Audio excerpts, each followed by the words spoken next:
Siapa nih dari Anda yang capek merasa miskin dan ingin benar-benar mencapai kebebasan finansial? Simak pembahasan kita kali ini ya.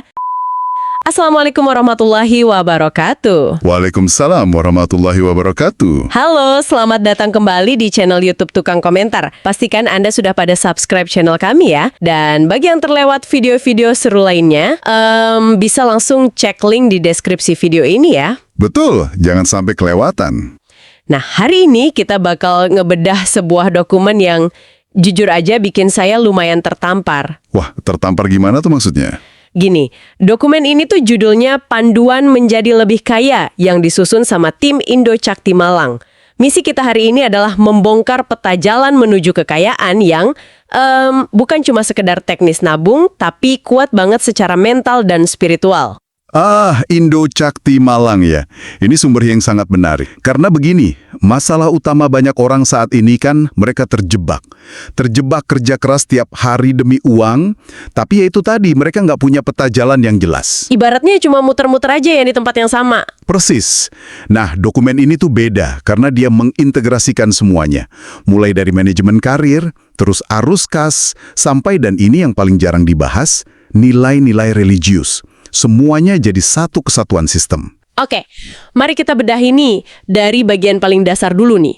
Di dokumen ini dibahas soal dua sisi utama penghasilan. Ada sisi kiri dan ada sisi kanan. Betul. Sisi kiri atau active income. Iya, sisi kiri ini isinya pekerja yang disingkat P, kayak buruh, karyawan, bahkan direktur. Terus ada PP atau pemilik pekerjaan, contohnya dokter yang buka praktek sendiri, atau pemilik warung pecel lele.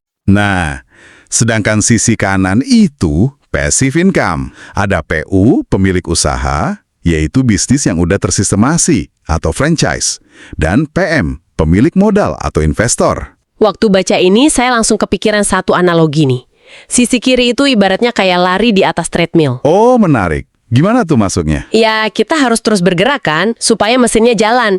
Kalau kita berhenti, ya angkanya berhenti. Nah, kalau sisi kanan, itu kayak kita ngebangun eskalator. Eskalator, berarti capeknya di awal ya? Betul. Butuh usaha keras buat ngerakit mesin eskalatornya di awal. Tapi begitu jadi, mesin itu yang bawa kita naik ke atas. Tanpa kita harus capek-capek gerakin kaki terus. Analogi yang sangat pas. Dan yang menarik di sini adalah soal ilusi kepemilikan di sisi kiri.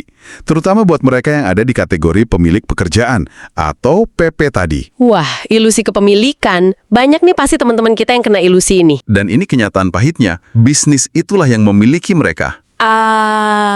Bener Wow. banget.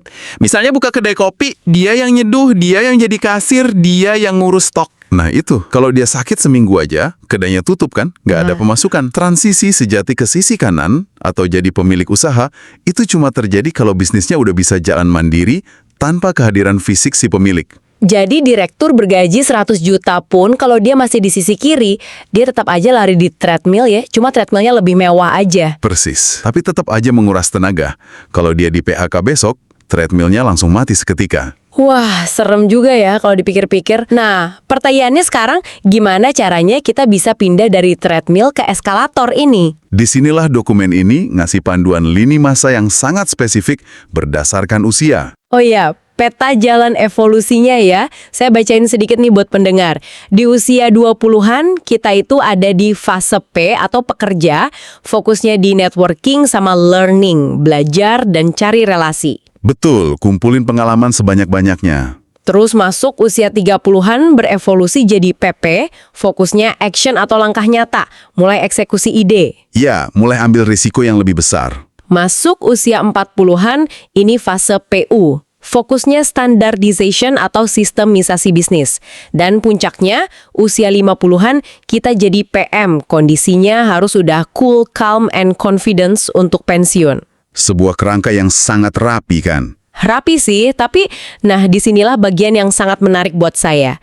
Gimana kalau ada pendengar kita, katakanlah umurnya udah 35 atau bahkan 40 tahun, tapi secara finansial posisinya masih di fase usia 20-an. Masih ngerasa kayak baru mulai gitu ya? Ngepas tabungan tipis. Apa ini berarti mereka udah divonis gagal dan telat banget? Enggak sama sekali. Jika kita hubungkan dengan gambaran yang lebih besar, angka-angka usia ini sebenarnya cuma kerangka ideal aja, bukan vonis mati. Oh, syukurlah kalau gitu. Berarti masih ada harapan ya? Pasti ada. Yang terpenting di sini tuh urutan evolusinya, bukan angkanya. Maksudnya urutannya nggak boleh dilompatin. Betul sekali. Anda nggak bisa tiba-tiba melompat sok-sokan masuk ke fase standardization di usia 40 kalau Anda belum pernah ngelewatin fase learning dan networking. Ah, masuk akal. Gimana mau bikin sistem kalau ilmunya aja belum dapet ya? Persis. Berapapun usia Anda saat baru tersadar, ya harus rendah hati buat mulai dari fase learning. Mundur selangkah nggak apa-apa buat bangun fondasi yang kuat. Jadi egonya harus ditekan dulu ya. Nah, ngomongin soal bangun eskalator atau bangun fondasi, pastikan butuh modal nih. Bensinnya dari mana nih? Dari disiplin ngelola uang yang masuk sekarang. Ini krusial banget. Ini nyambung ke rumus manajemen arus kas dari Indo Jakti Malang yang cukup ketat ya, rumus 60-20-10-10. Mari kita bedah tabelnya. Silakan, ini bagian favorit saya nih. Jadi, biar kita nggak jatuh miskin, ada aturan persentase. Maksimal 60% untuk pengeluaran, kayak biaya hidup, pendidikan, kesehatan. Terus minimal 20% untuk aset atau investasi. Dicatat ya, itu minimal 20%. Terus minimal 10% untuk cadangan atau dana darurat. Dan minimal 10% terakhir untuk kewajiban, kayak bayar hutang atau zakat. Ya, pembagian yang sangat sehat. Sehat sih, tapi jujur nih, saya mau nanya mewakili para pendengar yang mungkin ngerasa terbebani. Boleh silahkan. Pasti soal persentase yang 60% kan? Tepat. Gimana kalau menekan pengeluaran hidup sampai batas maksimal 60% itu kerasa mustahil? Maksudnya, buat yang gajinya pas-pasan, katakanlah UMR, bayar kos sama makan aja bisa nyedot 80% gaji. Iya, ini realita di lapangan ya. Kalau maksa 20% buat aset, bisa-bisa nggak makan dong besok. Apa ini tanda kalau kita harus memperbesar kuenya alias nambah income ketimbang pusing ngiris kue yang udah kecil? Ini memunculkan pertanyaan penting, dan Anda benar banget. Rumus ini sebenarnya bukan sekedar hitungan matematika kaku, tapi soal membangun otot disiplin. Otot disiplin gimana tuh? Bagian yang paling nggak bisa ditawar dalam rumus ini tuh justru yang alokasi minimal 20% untuk aset. Walaupun gajinya kecil? Iya. Karena inilah satu-satunya kendaraan, satu-satunya tiket Anda buat bisa pindah dari sisi kiri ke sisi kanan. Kalau Anda ngorbanin aset demi gaya hidup, ya Anda bakal selamanya di treadmill. Berarti kalau 60%-nya beneran nggak cukup buat hidup dasar gimana? Nah, kalau 60% itu secara logis memang nggak cukup buat makan dan tempat tinggal, itu adalah alarm nyata. Sirena berbunyi keras. Alarm buat masuk ke fase action tadi ya? Betul, itu alarm bahwa fase action harus segera dieksekusi detik itu juga. Anda harus nyari sumber penghasilan tambahan, belajar skill baru, cari proyek sampingan, jualan, apapun itu. Oh, nangkap saya sekarang. Jadi bukan disuruh kelaparan, tapi dipaksa buat gerak nambah pendapatan. Persis. Jangan kompromikan masa depan Anda dengan mangkas dana investasi. Kuenya yang harus digedein, bukan tabungan masa depan yang dihilangin. Wah, ini mindset yang luar biasa.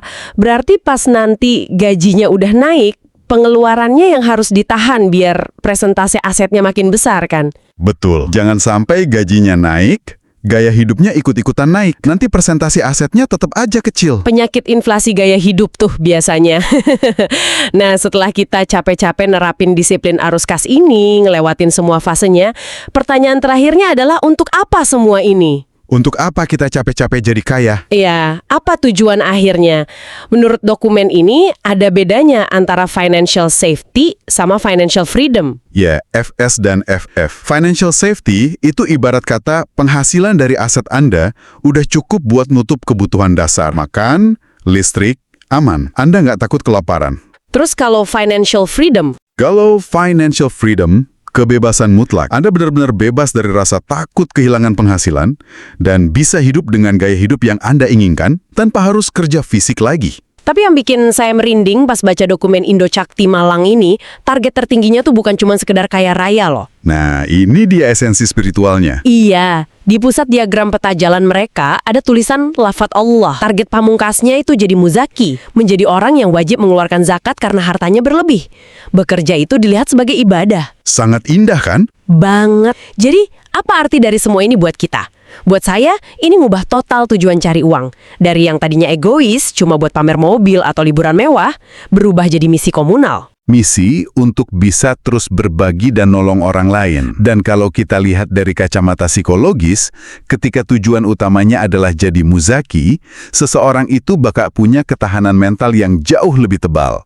Ketahanan mental pas lagi jatuh maksudnya. Iya, di dunia bisnis kan nggak selalu mulus ya. Ada kalanya bangkrut, ketipu, atau rugi besar. Bener, resiko di fase action sama standardization pasti ada. Nah, kalau niat awalnya cuma buat pamer, pas bangkrut, dia bakal hancur lebur secara mental, stres berat. Tapi kalau niatnya jadi muzaki, kegagalan finansial bukan lagi dilihat sebagai kerugian pribadi atau hilangnya harga diri. Terus dilihatnya sebagai apa? Sebagai tantangan aja, sebagai bagian dari ujian dalam perjalanan ibadahnya.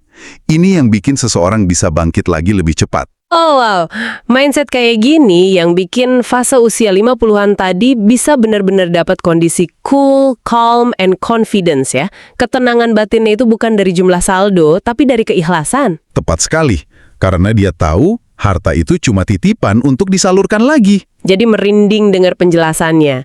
Oke, buat Anda yang dari tadi dengerin kita ngobrol, mari kita rangkum poin-poin utamanya. Silakan dirangkum biar makin nancep. Menjadi kaya itu bukan soal hoki-hokian. Itu adalah hasil nyata dari proses learning, ngebangun networking, berani ambil action, dan sukses melakukan standarisasi. Dan jangan lupa bensinnya. Betul, bensinnya adalah kedisiplinan tingkat tinggi dalam menjaga arus kas dengan rumus 60-20-10-10.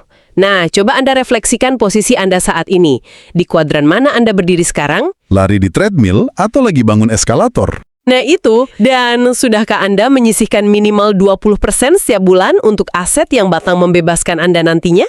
Sebagai penutup dari saya mau melempar satu pemikiran yang mungkin agak provokatif buat Anda renungkan malam ini. Wah, apa tuh? Bayangkan jika besok pagi tiba-tiba semua uang, bisnis, dan aset Anda lenyap tak berbekas. Nol besar. Pertanyaannya, apakah Anda memiliki cukup relasi dari networking dan keahlian sistematisasi dari proses standardization yang sudah Anda pelajari untuk membangun semuanya kembali dari awal? Dalam banget pertanyaannya. Karena ingat, kekayaan sejati itu bukanlah sekedar deretan angka di rekening bank Anda, melainkan siapa diri Anda dan karakter seperti apa yang telah terbentuk dalam proses menuju ke sana.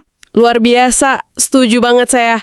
Karakter dan ilmu itu harta yang nggak bisa dicuri. Betul. Oke, bedah e-book atau materi kuliah STIE Indo Cakti hari ini selesai.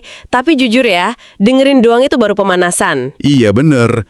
Kalau kamu serius mau memperdalam ilmunya, terus mempertajam skillnya, dan dapat bimbingan langsung dari dosen praktisi buat action. Nah, SKIE Indo Cakti tempatnya. Di sini kamu nggak cuma paham teori, tapi dikawal sampai karir kamu beneran melejit. Betul sekali. Oke, seperti biasa, biar podcast ini semakin bermanfaat, jangan lupa like dan share ya. Pastinya. Subscribe channel Tukang Komentar agar Anda tidak ketinggalan video terbaru kami. Dan silakan request, next kita bakal bahas siapa atau bahas apa nih enaknya. Silakan drop di kolom komentar ya. Kami tunggu ide-ide menarik dari Anda semua. Terima kasih sudah menginvestasikan waktu berharganya bareng kita. Wassalamualaikum warahmatullahi wabarakatuh. Sampai jumpa.